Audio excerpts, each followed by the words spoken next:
Xin chào mọi người, mình là Ngọc Duyên nè. Thì trong video ngày hôm nay nè, mình sẽ kể với mọi người nghe về nguyên cả một cái quá trình mà mình đã thực hiện đồ án trang phục mặt nhà. Ok, được rồi, bây giờ bắt đầu thôi. Để thực hiện một cái bài tập đồ án thời trang thì trước tiên mọi người phải có 3 ý tưởng, lấy cảm hứng thiết kế rồi trình bày cho giáo viên hướng dẫn. Từ đó giáo viên sẽ lựa chọn ra một cái ý tưởng cụ thể cho mọi người dựa vào đó thiết kế tiếp. Đối với trang phục mặt nhà này nè, nó sẽ đặc biệt hơn những cái trang phục kia một chút xíu, là nó sẽ có nhiều cái thể loại khác nhau, giống như là đồ ngủ nè, đồ loungewear, rồi đồ pyjama. Cho nên mọi người phải lựa chọn từ 2 đến 3 cái thể loại của nó để đưa cho giáo viên duyệt tiếp. Thì trang phục của mình lấy ý tưởng từ 3 loại nhạc cụ khác nhau là đàn piano nè, đàn ukulele và kèn saxophone. Thiết kế theo kiểu đồ loungewear kết hợp với phong cách thể thao và được sử dụng cho mùa thu đông. Rồi khi mà đã có đủ nội dung để thiết kế rồi đó, thì tiếp theo mọi người sẽ vẽ đủ cái số lượng sketch mẫu đồ mà đề bài yêu cầu. Giống như là đối với trang phục mặt nhà này nè, thì yêu cầu là sẽ có 10 cái mẫu đồ khác nhau. Sau đó thì mọi người sẽ tiếp tục thiết kế 3 bản hệ thống, bao gồm bản Mood Board, bản Design Solutions và Family Collections để đưa cho giáo viên duyệt tiếp. Thì đây là 3 bản hệ thống của mình nè mọi người. Lưu ý là 3 cái bản này nè, nó phải có chung một cái tông màu thiết kế, ý là nó có liên quan đến nhau Ví dụ như màu nâu thì 3 bản nó cũng phải có cái tông màu nâu là chủ đạo, giống như của mình chứ không được là tách riêng ra mỗi bản một kiểu là không có được đâu Thì cuối cùng là sẽ may cái mẫu chính và trình diễn cái mẫu chính đó vào cái buổi nộp bài. Thì từ 10 cái mẫu vẽ, giáo viên sẽ chọn ra một cái mẫu chính để mọi người sẽ may thành cái mẫu thật. Thì đây là cái mẫu chính mà mình được chọn này mọi người. Sau đây nha, thì mình sẽ cho mọi người xem nguyên một cái quá trình mà mình đã may cái bộ đồ này như thế nào. Thì đây là cái nơi mà mình tới để in vải này mọi người. Ở cái tầng trên này mình đang ngồi nè, thì cái chỗ này mình sẽ đưa cái họa tiết cho người ta. Còn cái nơi in thì nó sẽ ở tầng phía dưới Giống như mình có nói thì khi đi in mình sẽ đem theo cái vải màu trắng nè, thì nó mới in được nha, chứ vải màu là không có được đâu Đây là cái họa tiết mà mình sẽ in nè mọi người. Người ta sẽ chuyển cái họa tiết này vào trong một cái cuộn giấy lớn, rồi sau đó người ta mới in lên vải. Thì đây sẽ là toàn bộ cái quá trình in vải này mọi người. Mình có tu lẹ một chút xíu nha, tại vì thật ra cái máy này nó chạy đúng là lâu luôn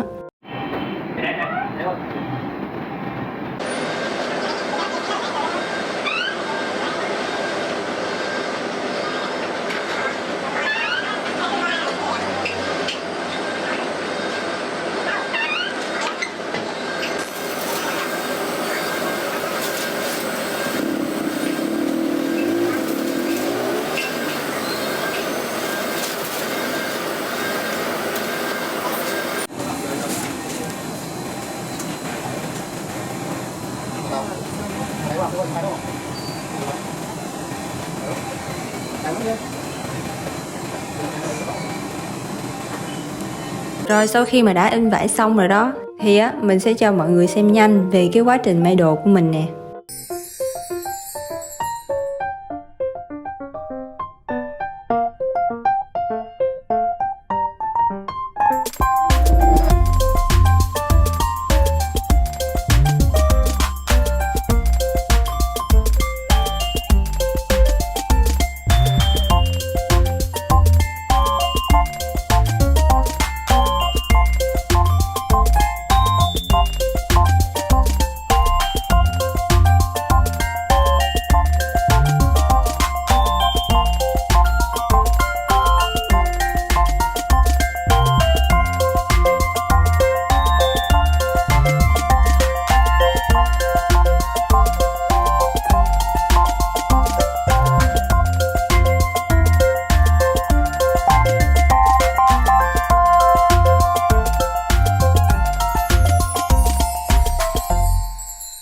Rồi vậy là bộ đồ của mình đã hoàn thành xong rồi nè mọi người. Nhanh tới mức chóng mặt luôn Nhưng thực tế đó nha, thì mình may cái bộ này phải mất tận 4 ngày lần Rồi về phần in giải thì mình sẽ có một số lưu ý đối với mọi người nè. về những cái lỗi mà mình đã gặp phải khi mà đi in. Thứ nhất là cái vải mà mình mua bắt buộc là nó phải màu trắng nha, chứ không được mua vải màu. Chỉ có vải màu trắng thì màu in nó mới ăn được thôi, chứ vải màu là in ra nó bị hư hết luôn á. Cái thứ hai là cái chất liệu vải mà mọi người mua để in thì bắt buộc nha là nó phải có nhiều cô tông. Nếu không khi mà in ra rồi đó thì cái màu nó sẽ bị bạc, bị cũ, bị mờ đi giống như là đồ mấy chục năm về trước lận nhìn nó rất là ghê lắm luôn mọi người. Thì chỉ có vậy thôi, hai cái lỗi mà mình bị mắc phải. Nhưng mà thật ra nếu mà để chắc chắn thì trước khi mà đi in mọi người có thể nhắn tin qua Zalo hỏi cái chỗ in này nè, để cho người ta tư vấn về cái loại vải mà mình sẽ mua. Từ đó thì kiểu mua vải thì nó sẽ chắc chắn thôi.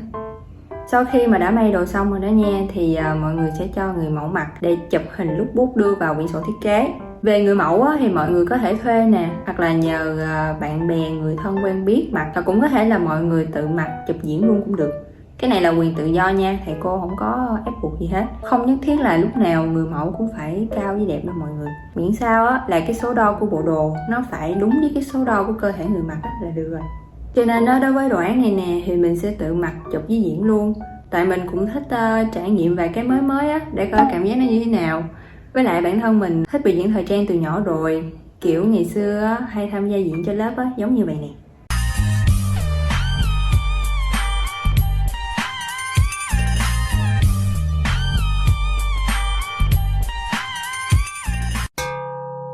Về quyển sổ thiết kế thì bắt buộc phải từ 15 trang trở lên. Cái phần phía trước là mọi người sẽ dùng để nghiên cứu thông tin, giống như là đối tượng nè, ý tưởng nè, rồi phụ kiện, trang điểm, phong cách vân vân. Và cái phần phía sau thì sẽ là cái phần để ảnh chụp lookbook cho cái sản phẩm của mình may ra. Nên mình cho mọi người coi nha. Đây là cái phần phía trước nè. Đây là những cái viết để nghiên cứu về cái vấn đề mà mình sẽ thiết kế. Đây nè. Trời ơi, mình nói thiệt là đã rất là ngu môn văn rồi, nhưng mà cũng phải ngồi viết văn.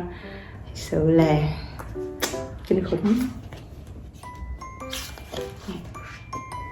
Quá trời chữ, sợ hãi. Rồi còn cái phần phía sau thì sẽ là hình chụp.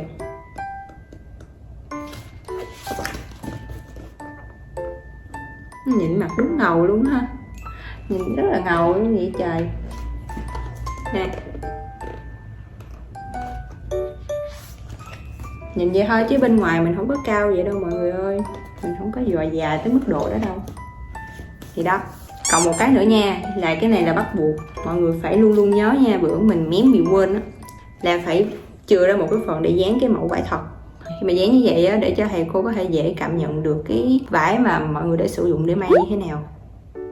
Vậy thôi. Thì đây là bộ đồ của mình nè mọi người. Đây là cái áo nè, phía trước, phía sau. Cái này may khó lắm luôn nha, trời ơi cực khó luôn á, kiểu như nó ve ra mà cái nó cứng á, cũng khó luôn. Rồi đây là cái váy nè. Nó thực sự cái chỗ này nhìn nó xinh nè, để chú thấy. Rồi. Cuối cùng là buổi diễn nộp bài, mình thuyết trình về bộ đồ, trả lời câu hỏi và nghe nhận xét từ thầy cô. Nói thiệt nha, lúc đó là kiểu mình sợ quéo luôn á. Tại kiểu đứng lên thuyết trình là mình đã sợ quên bài từ lưa từ la rồi. Mà do lúc đó cũng quá trời người nhìn mình luôn á mọi người, rất là sợ.